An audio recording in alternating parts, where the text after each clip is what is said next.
Daily post Haryana देखिए आप और मैं हूं आपके साथ आकृति वर्मा। जो कभी नजरों से नहीं रुका करते थे उन्हें नजारों से रोकने की कोशिश की गई है। जी हां, इस तरह के शायराना अंदाज में भाजपा प्रदेश अध्यक्ष ओपी धनखड़ ने भूपेंद्र सिंह हुड्डा पर हमला बोला। जी हां, हरियाणा के पूर्व मुख्यमंत्री और नेता प्रतिपक्ष भूपेंद्र सिंह हुड्डा पर शायराना अंदाज में हमला बोलते हुए भाजपा प्रदेश अध्यक्ष ओपी धनखड़ ने कहा कि जो कभी नजरों से नहीं रुका करते थे उन्हें नजारों से रोकने की कोशिश की गई है। जी हां, राज्यसभा चुनावों के नतीजे आने के बाद लगातार नेताओं के बीच बयानबाजी जारी है, आरोप प्रत्यारोप का दौर जारी है। ऐसे में हरियाणा के बहादुरगढ़ में नगर पार्षद के चुनावों के बीच वोटों की अपील करते हुए उन्होंने भूपेंद्र सिंह हुड्डा पर निशाना साधा। उन्होंने कहा कि भाजपा की एक दिन की बनाई हुई रणनीति ने उसे विजय बना दिया, जबकि कांग्रेस की रणनीति पूरी तरह से फेल हो गई। इतना ही नहीं, कांग्रेस पर हमला बोलते हुए उन्होंने कहा कि कांग्रेस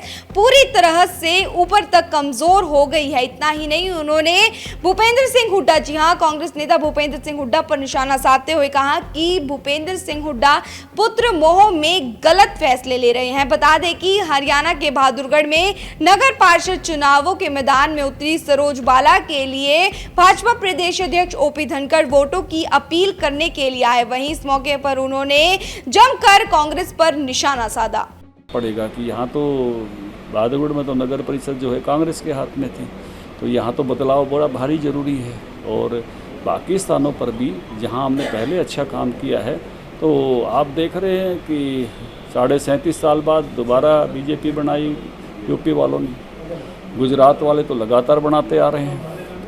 उत्तराखंड में दोबारा सरकार बनाई, तो जिसको आप एंटी इनकम्बेंसी कहते हैं, बीजेपी के साथ प्रो इनकम्बेंसी होती है। बीजेपी अच्छा काम करती है तो लोग उसको फिर से चुनते हैं और हर जगह चुनते हैं। सर, राज्यसभा चुनावों में जीत मिली आप लोगों को, बलराज कुंडू से आप मतदान नहीं करा पाए, उसके बावजूद भी आप जीते, आपको बधाई। कैसे देखते हैं? देखिए, कृष्णलाल पवार जी और कार्तिकेय शर्मा राज्यसभा में विजयी होकर आए। मैं सभी विधायकों का भी और हरियाणा की जनता का भी आभार व्यक्त करता हूँ। कांग्रेस ने 10 दिन ट्रेनिंग दी, हमने 1 दिन ट्रेनिंग दी।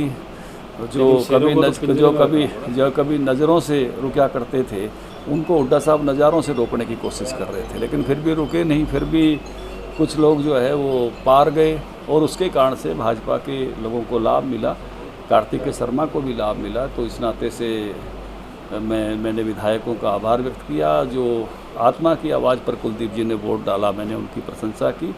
और बलराज कुंडू ने भी वोट नहीं दिया, उसका भी हमको लाभ हुआ। अगर 90 में से गिनते तो 9000 में से काउंटिंग होती है, अब 8800 में से काउंटिंग हुई, तो उसका भी लाभ हुआ है। इसलिए उनके निर्णय का भी मैंने स्वागत किया। कुलदीप को आपका साथ देना महंगा पड़ा, कांग्रेस ने निकाल दिया। देखिए, कुलदीप जी का बहुत सुविचारित मत है, क्योंकि उतने बड़े एक कदावर नेता की कांग्रेस कदर नहीं कर पा रही थी, वो भी इस बात से आहत थे। और उनकी अभिव्यक्ति ये समाचार पत्रों में हम सब ने पढ़ी है। तो आपकी पार्टी में स्वागत होगा? देखिए, भारतीय जनता पार्टी को अप्रोच करेंगे तो विचार करेंगे। अभी तो उन्होंने कोई अप्रोच भारतीय जनता पार्टी में नहीं की है। आप निमंत्रण देते हैं? कर्टसी के नाते उनका मिलन जरूर हुआ है मुख्यमंत्री से, आएंगे तब बात करेंगे। सर, भूपेंद्र हुड्डा की भूमिका को कैसे देखते हैं कि आप? देखिए, उनका मैनेजमेंट विफल हुआ है और पहले भी विफल हुआ था, आपने देखा।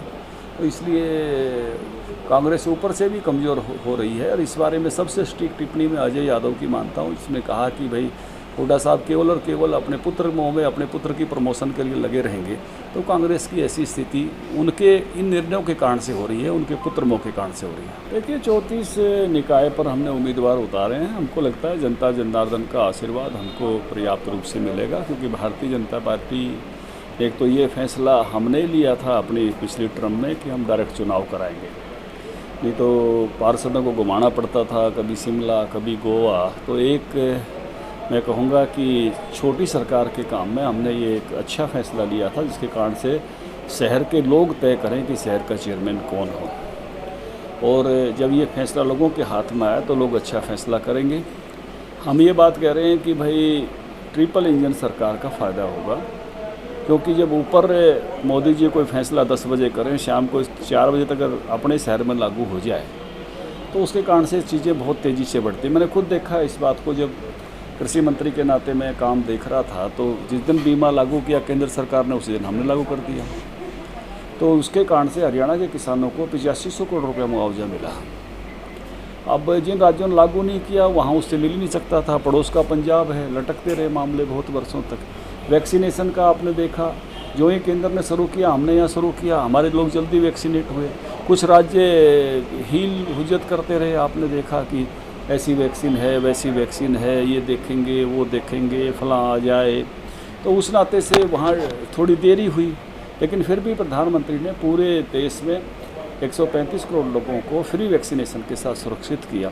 तो जो केंद्र की योजनाएं शहरों को लेकर चली हैं, हमारे शहर साफ़ सुथरे हों, हमारे शहर स्मार्ट सिटी बने, हमारे शहरों का ब्यूटिफिकेशन हो, हमारे जो शहर हैं वो लाइवेबल यानी जीने योग्य बने, ऐसे सब कामों में जो बड़ी तेज़ी के साथ काम कर रहे हैं प्रधानमंत्री जी, वो सारी योजनाएं धरातल पर उतरे हैं, अपने नगरों में उतरे। आज मैं अभी बहादुरगढ़ में आया हूँ, तो यहाँ भी वो सब योजनाएं नीचे जल्दी से उतरे। इसलिए मैं सबको निवेदन करूँगा कि भारतीय जनता पार्टी के जो भी चुनाव चिन्ह पर पार्षद लड़ रहे हैं, हमारे चेयरमैन लड़ रहे हैं, उन सब को लोग जो है समर्थन करें, उनको विजयी बनाएं।